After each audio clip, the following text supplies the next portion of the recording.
Hello everyone.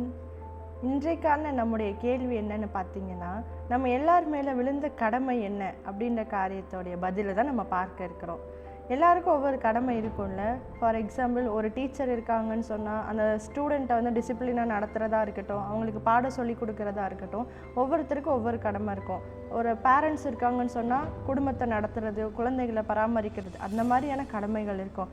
நம்மளுடைய ஏசப்பாவுடைய பிள்ளைகள், கர்த்தருடைய பிள்ளைகளாக இருக்கிற நமக்கு ஒரு கடமை இருக்குது. அது என்னன்னு பார்த்தீங்கன்னா, பிரசங்கி 12வது அதிகாரம் 13வது வசனத்தை நம்ம வாசிக்கும் பொழுது, காரியத்தின் கடைத்தொகையை கேட்போமாக, தேவனுக்கு பயந்து அவர் கற்பனைகளை கைக்கொள், எல்லா மனுஷர் மேலும் விழுந்த கடமை இதுவே.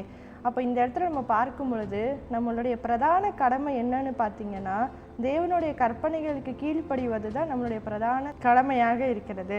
எனவே தேவனுடைய 10 கற்பனைகளுக்கு நம்ம கீழ்ப்படிந்து நடக்கும் பொழுது, எப்படி ஒரு ஆசிரியர் அவங்களுடைய கடமையை தெளிவாக செய்யும் பொழுது ஸ்டூடெண்ட்டுக்கு ஒரு நல்ல ஒரு வாழ்க்கை அமையும், அப்பா அம்மா நல்லபடியாக குடும்பத்தை நடத்தும் போது அந்த பிள்ளைகளுடைய எதிர்காலம் நன்மையாக அமையும். அதன்படி நம்ம கர்த்தருடைய கற்பனைகளை ஒழுங்காக கீழ்ப்படிஞ்சு நடக்கும் பொழுது கட்டாயமாக நம்மளுக்கு ஒரு பெரிய ஆசீர்வாதம் காத்திருக்குது.